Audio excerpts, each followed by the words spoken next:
So, right, so we start now. So, thank you very much, everyone, for coming. So it's a great pleasure to have Jean-Marie Dufour with us. Thank you very much, Jean-Marie. It's always pleasure to have you and to see you. So I think Jean-Marie doesn't need an introduction. I mean, Jean-Marie made a very important contribution and key contributions in econometrics.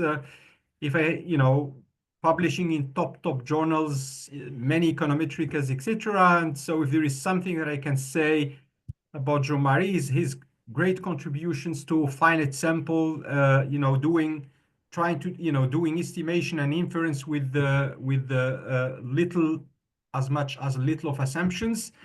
So again, it's great pleasure to have Jean-Marie with us, and he will present simple, robust two-stage estimation and inference for generalized impulse response and multiple horizon causality. So Jean-Marie, you have 1 hour, and the audience, you are welcome to ask your questions and or post your question in the chat, and we will try to tell this to Jean-Marie. The floor is yours, Jean-Marie. Thank you very much. Okay, well, thank you very much. It's a great honor to give this seminar in front of so many high-level econometricians. I hope I'll survive my presentation. And when Abderrahim asked me to make a presentation, I thought I would have something like an hour and a half, and then he told me just 1 hour. So I originally I proposed actually a paper with Andong Wang, who is a student at McGill on the market this year, by the way. And this paper has become very large. It's now more than it's 111 pages now, and it's a big paper with a lot of econometric theory. And my co-author Andong did most of the hard work, of course. I'm very lazy. But I thought it would be interesting to put things in perspective and emphasize some general ideas which underlie this paper. I will mention the more inferential results on the way, but I won't cover in detail the econometric theory. The paper contains it. It's so let me just move to the slides. And so let me put that full screen so you see well, I hope. Okay. So so the title, of course, is what you see here. It deals with general impulse responses and multi-horizon causality. So when I speak about generalized impulse responses here, I'm referring to the notion that was defined in my paper with Renaud in '98 in Econometrica. And what we thought was interesting about those is that they provide measures of indirect effects and mediation in the context of multi-horizon causality. So when I speak about causality, I have also a general view that causation is about all the time in all problems about conditional prediction. So it's something that goes from the past to the future. So it's quite natural to claim that the Granger-Wiener notion at least covers all useful notions of causations. Sometimes people think of treatment effects as causation, but the only reason, one necessary condition to view a treatment as a causal factor is that it happens before the outcome. Okay, so time is the basic criterion, although it may not be sufficient in some cases.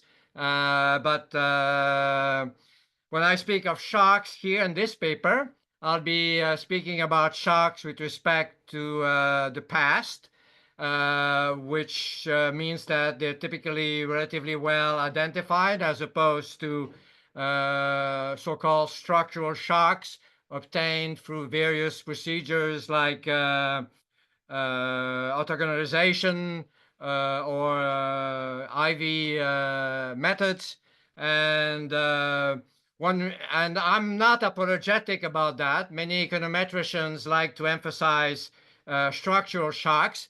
I think they're fragile objects which may be easily weakly identified, and I also think that so-called shocks with respect to the past, sometimes called reduced form shocks, are extremely interesting and provide much more robust information than so-called structural shocks. And the basic purpose of the paper is to provide improved inference methods for generalized impulse responses in the context of autoregressions at horizon age. And the innovation here is that, from an econometric viewpoint, consists in proposing a two-stage approach which avoids using HAC methods to correct for serial dependence in the autoregression at different horizons. And there is an application to a 5-variable multi-macroeconomic model with an index of economic uncertainty. So this paper draws into some of the earlier work I did in the area. Actually, the first time I met this type of a problem was while working on VAR models, in particular trying to characterize causality or non-causality in the context of a VAR model. And one thing we realized at that point is that you can easily, the condition that you get are often take the form of multilinear restrictions, which can easily be non-standard asymptotically. In other words, what can happen is that you can have multiple asymptotic distributions, and the usual conditions, you can have singular asymptotic covariances. At least the estimate can be asymptotically singular. And what we did at that point is to say, well, we realized that on the way when we published this in JASA and Geoeconometrics. And when we realized that, we said, well, we'll assume it doesn't happen. And that's a usual trick, of course. And but the problem, of course, is still there, and I still went on doing work on estimation of VAR models. I have a recent paper in Journal of GBES on simple methods for estimating VAR models. And in identifying and estimating VAR models, one trick we exploit there is to use a generalization of the Hannan-Wissanen method, which involves replacing past innovations by estimated ones. So that's similar to the Hannan-Wissanen method. It turns out that using this type of method will be useful in the present context. And another issue that plays a role here has to do with the link between impulse responses and grandeur causality. I have a paper with Tessier where we show that there is no equivalence. And so impulse responses can be quite misleading if you're looking at, if you're interested at grandeur causality. And so basically,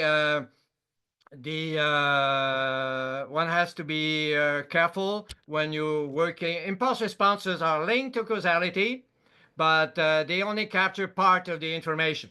What you'd like to have is something that captures everything. And then this went on to work on causality at multiple horizon, which I already mentioned. And I'll cover some of the ideas there, and where we introduced the idea of an H autoregression. And I should mention, I guess, that Abderrahim did some work on in this area, building measures of causality which characterize much more completely the importance of causal effects at different horizons. This turns out to be quite useful in finance, where you have high frequency data, for example, and you realize that the causal structure at high frequency and low frequency can be quite different, and that's perfectly expected. And many causal links may be visible at high frequency, and but not at low frequency, or vice versa. And so that's can be captured by using causal measures. And the problem of the non-regularity of so when you work on these causal things, you realize again that restrictions of non-causality at different horizons take the form of multi restrictions on multi-dimensional polynomials. So what's happening is that you can compute by the delta method the covariance matrix, but the covariance matrix may converge on an asymptotically singular matrix, and the usual asymptotic distributional theory simply fails. And that's annoying. Actually, that's a very general problem which shows up in the literature on mediation, which shows up in psychology and other areas. There's a whole array of problems where you get these multilinear forms. And one of the things I did in my paper with Renaud and Pelletier is that we try to bypass these problems by introducing a linear regression at a given horizon, and we'll be building on this here. And but we went on working on these multilinear problems. We have a paper which is now forthcoming in the Annals of Statistics about these problems, where we actually show that you can have a very large number of asymptotically non-regular distributions, and it's a mess. I mean, it's a real, it's quite complex, but we have characterization of cases where the asymptotic distribution is regular and cases when it's not. It turns out that looking at only one restriction at a time can be much easier than looking at multiple restrictions because of the covariance matrix problem. And I guess finally I should mention that there's also work that builds up on this, the paper I'll be emphasizing here by my co-author, Andong as extension to high dimensional frameworks, as well as counterfactual policy analysis in macroeconomics. These are, in a sense, more complex. They use the results in this paper, so I won't speak about those, but Andong has very interesting work in this area. So let me go. So let me try to put things in perspective. I'll speak about the basic idea, speak about the inference approach. I'll go very quickly on those. I don't think I have time to cover the distributional theory. It's in the paper. And I'll present some simulation results showing that the method we propose here actually works and is worth looking at. And there's a macro application. So let me just so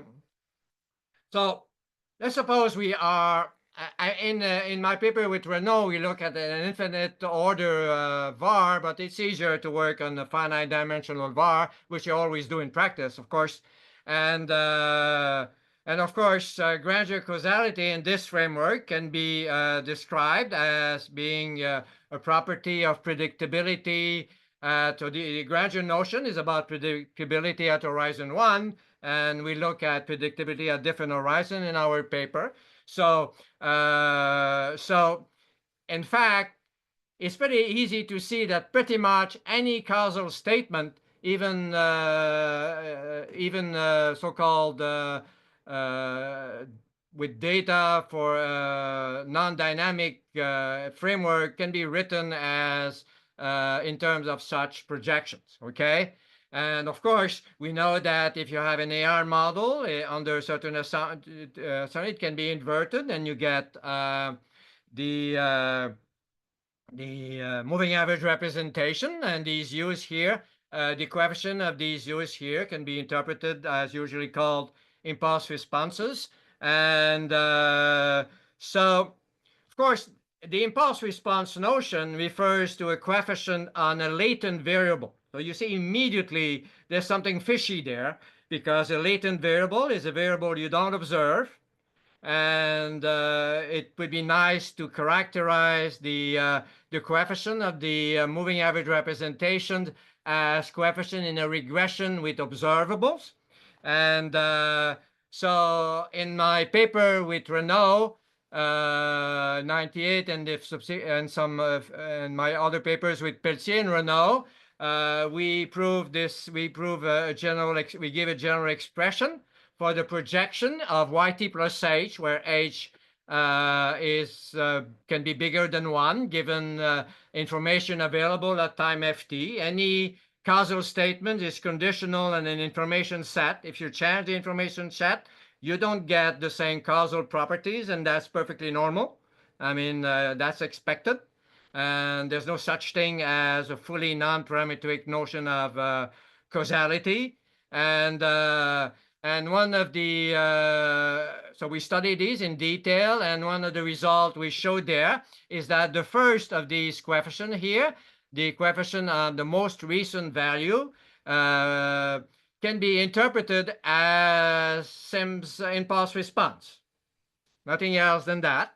And of course, the interesting feature of this is that now the impulse response is viewed as a regression coefficient on an observable variable. So that, of course, means that usual regression methods can be applied here with eventually adjustment for serial dependence, but easily.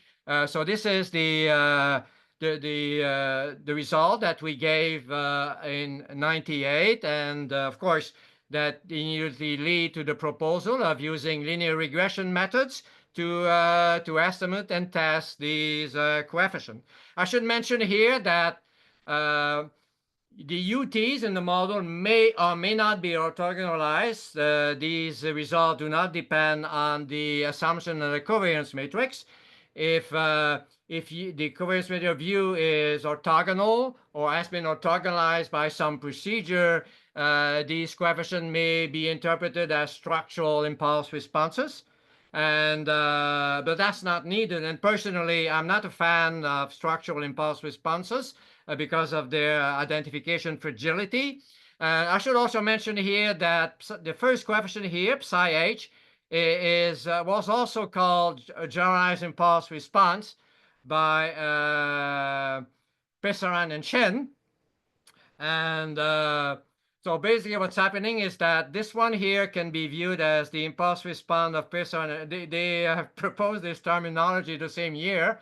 And then what we mean by general impulse response is just the rest of these coefficients. Okay, so these are the Pesaran impulse responses, and the rest are essentially ours. And now it's quite interesting when you look at the structure of these. Sorry.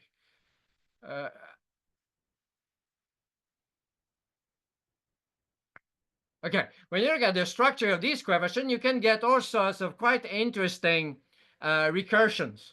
And what you see is that you see the coefficient at lags higher than 1 are sums of products of coefficients. These are polynomials. And that's where the trouble starts.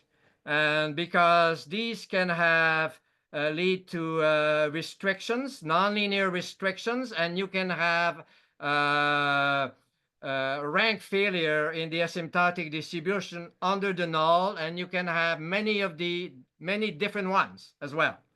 And so that raises the issue: how do you do testing on these? I'll go back to this, and of course. If you take one pair of coefficients and test whether all these coefficients are equal to 0 for a given h, for a given pair, that's equivalent to non-causality in a gradual sense. Okay, so there you see very clearly here the common structure of impulse responses and grandeur causality completely characterized here. And just to understand the issues here, let me look at this VAR6. Okay, this is a numerical example, of course, and we're interested by impulse responses and causality between the different components of Y. And so here you can compute for each horizon, 1 that would correspond to the usual notion, and 2, 2, 3, 4. These are causality at multiple. These correspond to prediction at different horizons. And so you see, so you could have, so these are the usual impulse responses, if you wish. Okay, and so that's a situation where all the coefficient up to is 5 in this example. You can push it as much as you wish. They're all small. In fact, they're exactly 0 in this case. So you may have the impression by looking at these impulse responses that nothing happens up to horizon 6.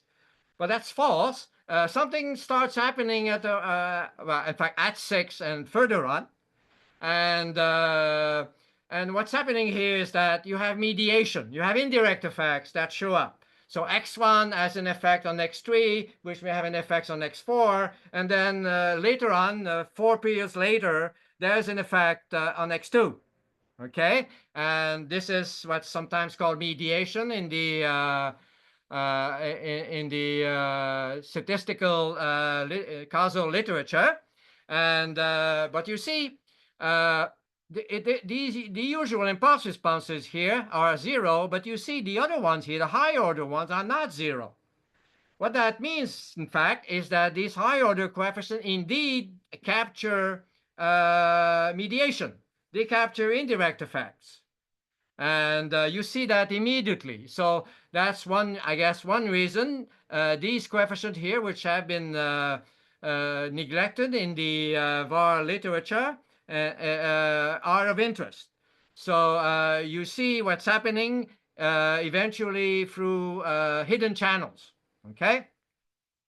And so now, so we're interested in doing inference on such models. Of course, if you want to do inference on impulse responses, the first thing you could try to do is to invert the autoregressive operator, look at the coefficient of the impulse responses. These are nonlinear transformations that can be plagued by non-regularity. So there are ways. I've done a bit of work on this. I mean, on this, but we have to be aware that inference, and that's the reason why we did propose the linear method for doing inference on these impulse responses, and which just involves not taking into account all the restrictions of the VAR model and doing a linear regression of some sort.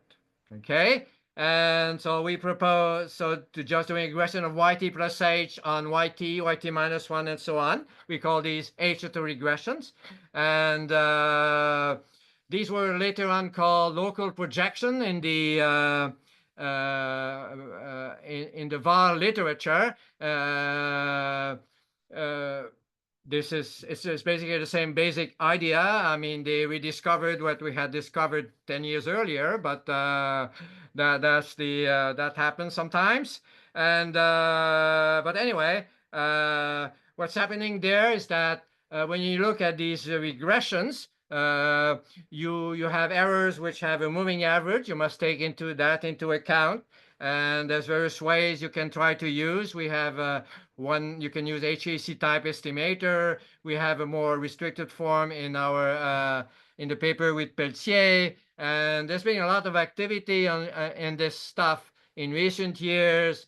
It turns out that using HAC can be quite well, it has costs in terms of efficiency. I mean, the basic method of H autoregression has costs in efficiency. I mean, we have to be aware. We were well aware of that when we proposed it, and it was just a quick fix for a tough econometric problem. And better get something than nothing. I guess that was the meaning of this proposal. And so of course you can try to, in the paper we look at various types of convergence, pointwise and uniform convergence. There's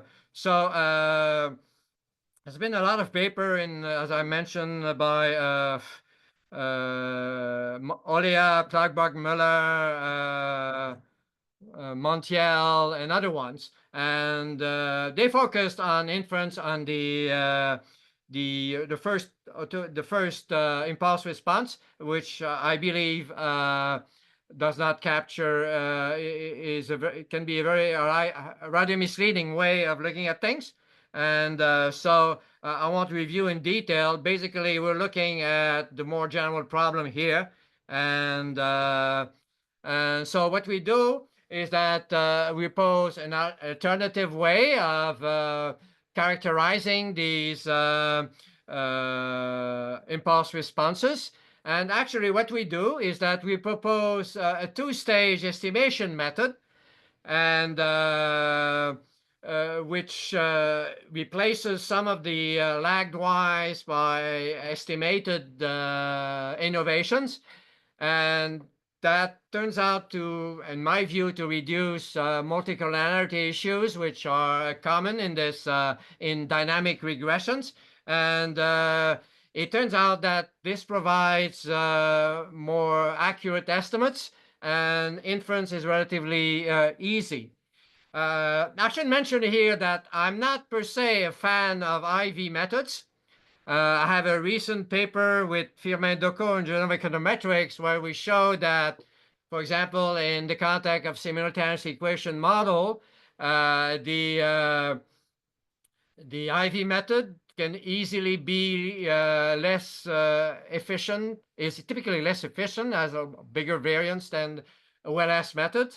And but it depends on the context. Here we have a more specific model, and it turns out that using a two-stage approach, which is similar to Anand-Visanen, does pay here. Okay, so that depends on the context. And so we derive the asymptotic. So this is a two-stage inference. So of course that raises distributional issues that are well known in the econometric literature. One thing we can do with our approach is that we can forget about HEC, which is the HEC tends to be quite inefficient, and it turns out that working with these estimated innovations simplifies the treatment of serial dependence in these models, and that pays. We look at issues of uniform convergence, what's happening for long horizons. That's all discussed in the paper, something I don't think I'll have time to discuss in detail here, but let me explain the basic idea here. So the usual that's a VAR P model. Of course, we could have eventually an infinite order one, possibly with an ARMA structure. But let me focus on this one, which is the one that people, unfortunately, in my view, but use too much. And so basically, if you have a VAR P, the YT plus H also follows similar equations. It can be expressed as a function of yt minus 1, and with different coefficient, and the error term now is as a moving average. An interesting feature here, of course, is that this moving average here is orthogonal to the y's, because these are at time t, and these are linear combination of future innovations. So there is an orthogonality property here, which means that under proper stationarity assumption, even many non-stationarity assumptions, least squares provides consistent estimate of these coefficients here. And the issue is to do test, and so you may wish to view. So this can be written as a regression of yt plus h over xt, where xt are the lags from t to t minus p plus 1, p lags, and we have an orthogonality condition, which means that you can characterize, for example, under stationarity, beta h as a very standard regression coefficient. And now it turns out that there's another way of characterizing these coefficients, which involves replacing xt by the vector of the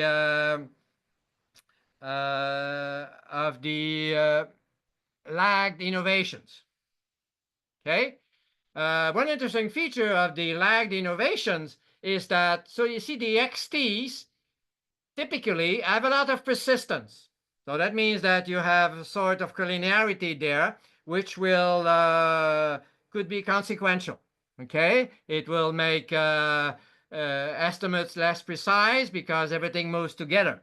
So it seems attractive to replace the xt's by a noise. Okay. And it turns out that you can theoretically characterize the beta h as essentially a regression on the yt plus h on these u's there. That's an exact moment equation. And if we knew these u's, of course, everything would be easy. Okay?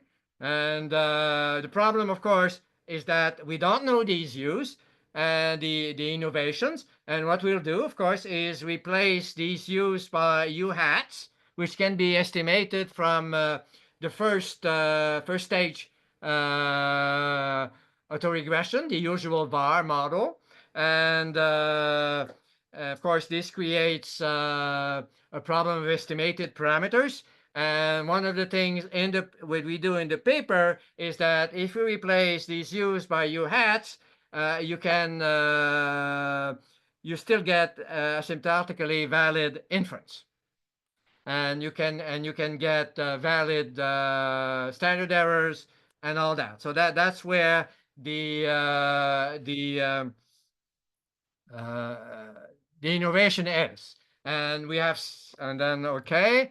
So basically, we could have there is a sort of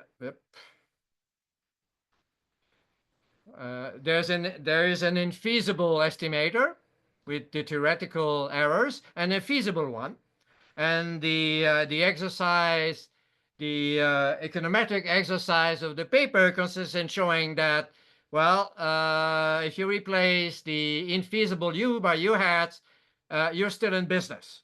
You still get consistent estimators, as well as you can produce asymptotically valid standard errors. And in fact, surprisingly enough, you can get more efficient estimators than using the other approach, which involves regressing on the axis. I mean, so it took me a lot of time to get a hand on what that means, and it's a bit surprising actually. And my interpretation is that it's, in a sense, it reduces standard collinearity, which is always very present in dynamic models with a lot of persistence. When you have persistent regressors, they move together, so you have a lot of collinearity, and that's one of the source of trouble that we have in doing dynamic econometrics, let's say.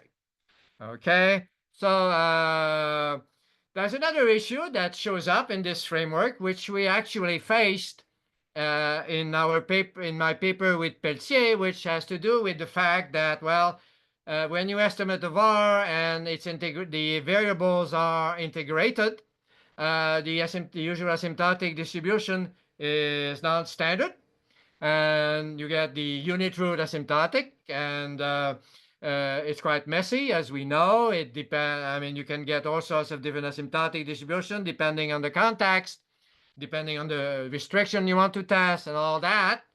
And in my paper with Pelletier and Renault, we proposed use a simple trick which goes back to Toda and Yamamoto, and Dolado and Lutkopol, which involves including in the VAR model artificial lags which are not there.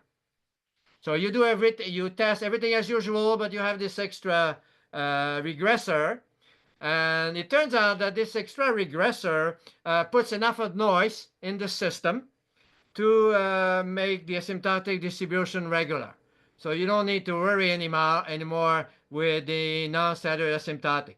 I'm aware this may involve some efficiency loss, but if you cannot control the level of a test based on the non-extended regression, well, I mean, you're out of luck as well. You don't know how to do the inference, okay?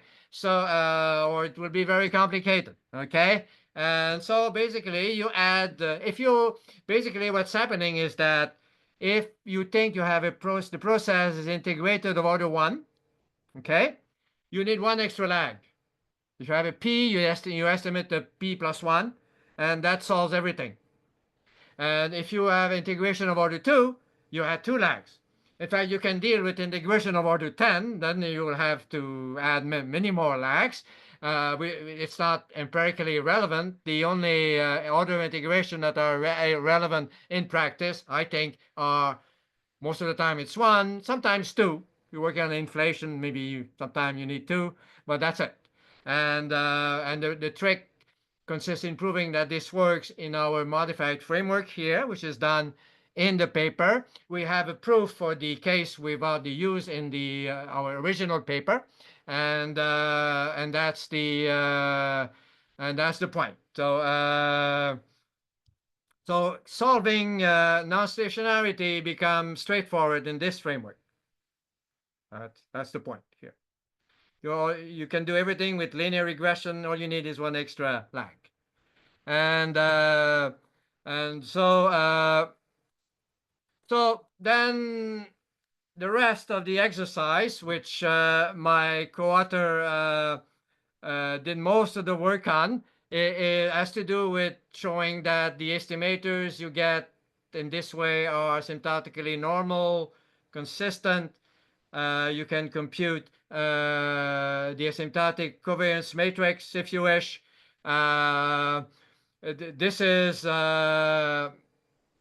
This is complicated work, and if you have questions about it, my co-author who is there could answer these more clearly. And but it works. It's just like Anand Visanan when you want to estimate ARMA or VARMA models. You're adding basically Anand Visanan adds estimated residual to the regression, and then all you have to do is estimate a linear model to estimate the VARMA model, and that's it.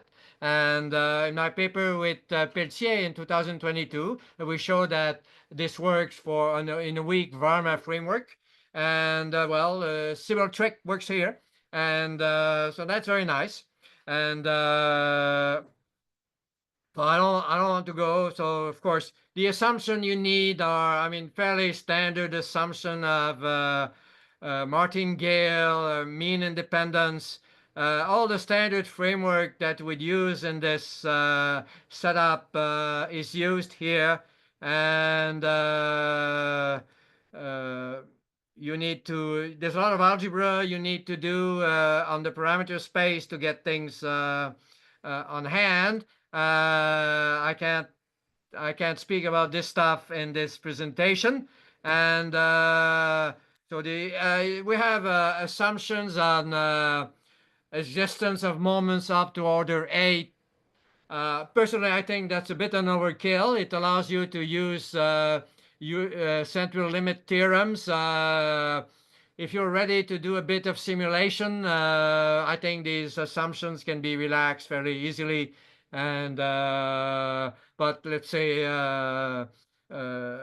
this is the, I would say, the basic theory using standard central limit theorems that is worked out here. I do think this can be relaxed in a more general framework. We also have results on the asymptotic equivalence under when you get near the parameter, and so basically we have a result, basically a local result of asymptotic equivalence, which shows that the estimators with the estimated use is asymptotic equivalent to the one with the true ones, basically, locally. Okay, and so that's the that's the message here. In the end, the efficiency loss tends to disappear, at least in certain subsets of the parameter space. We have some results on uniform convergence. So basically, what you can do is show that so we have convergence to normality eventually, and you can show convergence locally. The soup of the distribution, the soup of the deviation converges to also a normal. That's a notion that sometimes used, for example, in the weak identification literature. It turns out to cover the usual pointwise convergence results, as well as the one that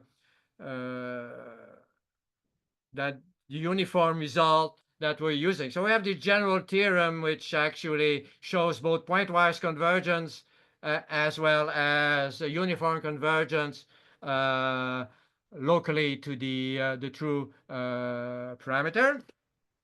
And so these are theorems that are of interest to theorists, but I think they show that basically we're on safe ground in terms of the usual asymptotic distributional theory. And so we have that, maybe this theorem here may be the one that's most satisfying from a theoretical viewpoint, the supremum of the deviation of the distribution of the T-type statistic with respect to the normal converges to is systematically Gaussian, and it's that convergence is in some sense uniform. Okay, and blah blah blah. Oh, let me show you. So we have some applications or simulation results. We start with an AR2 model. I mean, this type of tricks can be useful in estimating univariate model as well. I mean, I don't want to go to this, but let me go to a truly multivariate model. So that's a bivariate model, an AR2. And we look here at three specification, and one is stationary, okay? The other one, that's an I1 process, and the other one, that's an I2 process. And we'll be comparing the method without correction for non-stationarity. By the way, the method that's corrected for example, integration of order 1 remains valid in the stationary case. So if you just have doubts about stationarity and you want to have something that's robust to integration, you just add this lag, and what will happen is that you will lose some efficiency in the stationary case, but you'll get something that remains valid in the AR1 case. If you have robustness to integration of order 2, well, you would add 2 lags, and that remains valid in the other cases. But of course, there will be an efficiency loss associated with this over parameterization, okay, as expected. And well, so we compare the results with what you would get by inversion. and the autoregressive operator, and then use the delta method to compute standard errors. And so we have our own d-square projection method. That's the one that is proposed in my earlier work with basically Pelletier and Renault. And now we have our own method, which involves this modification with the use of estimated residuals. And we also have a method that involves using a wild bootstrap. And so these simulations are based on 1,000 replication. The bootstrap simulation are of 2,000 in this case. And well, what's happening here is that you see, in terms of a stationary process, so the root mean squared error of the estimates basically are best for the two-stage method that we propose, not surprisingly. When you overcorrect for stationarity, you can make efficiency losses, although the loss doesn't seem to be large, and in most cases. And so getting something that's robust to integration is fairly easy, actually. And the loss doesn't seem to be big. And I remember when we proposed that method a long time ago, we had got comments from unit routers saying, well, there will be a big efficiency loss from that, and these extra lags are going to mess everything. Well, that's not true. I mean, when you look at simulations, at least. And we also have a comparison of tests. So we control size in the stationary case. And if you, so that's, you see, so the stationary case we control size. And when you move to non-stationary case, of course, the non-stationary method does not work. You have over rejections. And once you've got the correction for non-stationary of order one, everything falls in order. Okay, you get more efficient estimates than the usual methods, and you get reliable standard errors. So that's the message here. And we have an exercise with an I2, which is more theoretical information, but it works with the I2 case as well. We could have done an I10, and it would have worked. And I think we didn't do the I10. Okay, well. Jean-Marie, can I just interrupt? I Yes, mean, of course. you are showing us the RC VAR values also. I mean, they are still I better should than. mention that this extra lag thing is you were one of the inspiration. Yeah, yes, you mentioned it, but I appreciate that you mentioned it. But in any case, that maybe you should tell people why the RC VAR method provides more efficient estimates still than all the other pretty good ones. I mean, that's I guess you maybe it Well, was we have clear. cases where it does better. Well, I mean, if you look here, I mean that's for the I1, and we have cases where go back it to does here, yeah, better. I mean, it's pretty much best everywhere, right? I mean, this is I mean, you are not comparing really to that as in your comparison, but to the other ones that the four last ones, the projection ones, right?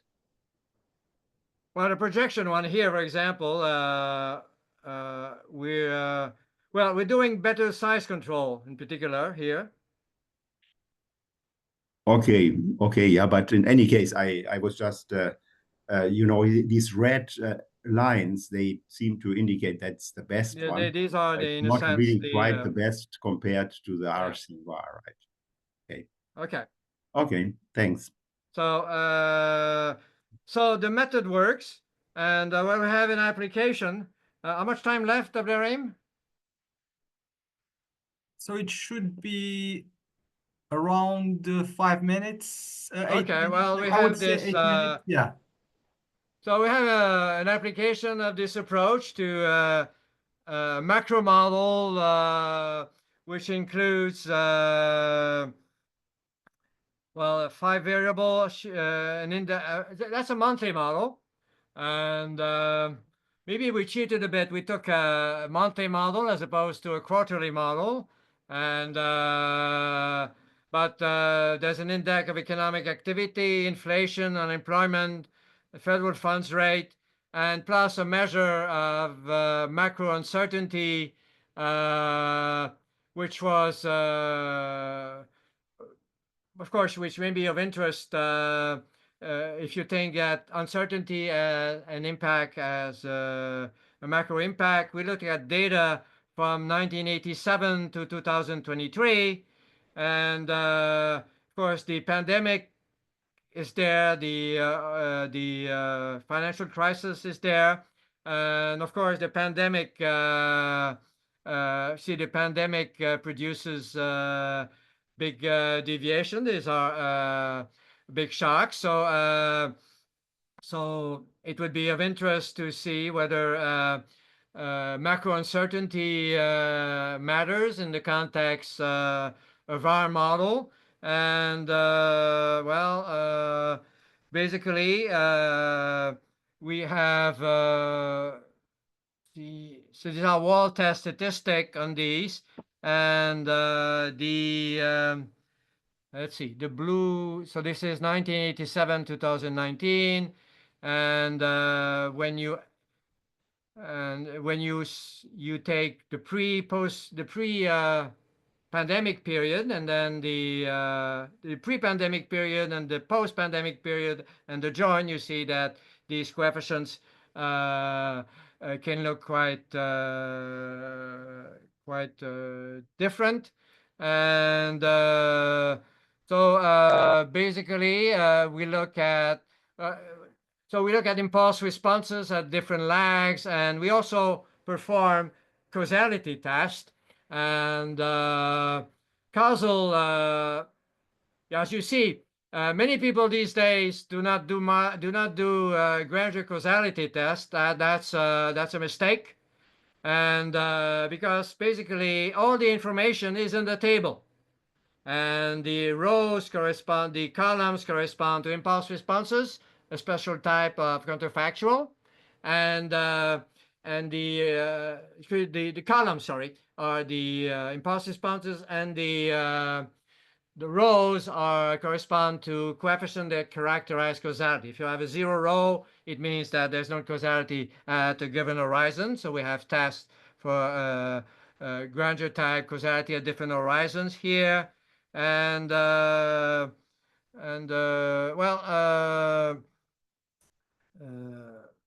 so you can characterize which coefficients, which causal effects are there, which ones are not there, and the coefficient, the coefficient of uncertainty matters, and well, that's the message from these results. I can't discuss them all in detail, and so basically what we've done here is that we've studied a linear projection model under a general setup. We show that you can indeed estimate this model using estimated innovation as opposed to the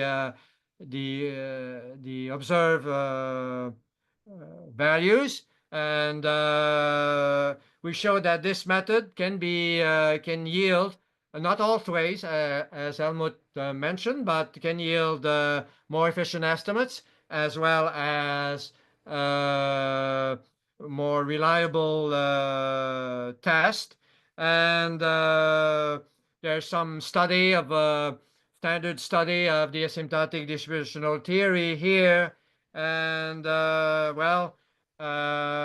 we think that's an interesting contribution. My co-author has built up on this for more relatively sophisticated policy analysis. He also has a paper with another student data on using this thing in a high-dimensional framework where you have a lot of variables. So you can see that this may require some trimming as well as regularization approaches. So this can be combined. Usually, I mean, using VARs requires regularization. That's why the Bayesian stuff came in. And this approach can be useful in this type of context. You can do more complicated policy analysis. So, these are, well, our friend Lutkapol is in there, as I mentioned there, as well as some other people around here. And so we think this crowd will like the paper. We hope this crowd will like the paper. Thank you very much, Jean-Marie, for the great I'm sorry for presentation. going very quickly on the asymptotic theory, but you gave me 1 hour. That was I think you will need 3 hours for this. So thank you very much, Jean-Marie, for the great presentation and great paper. And I must also say that, before stopping the recording, I did a big mistake, and I owe big apology for Carlos Velasco from University of Carlos III, who is the guest panelist of Jean-Marie talk. So I'm so sorry, Carlos, for not introducing you at the beginning. So No problem. now I will stop the recording, and I will So we can speak freely now. That's we it? can all, yes, exactly. So without without insults. Oh. Okay. So, Okay. Thank yeah. you, Rahim.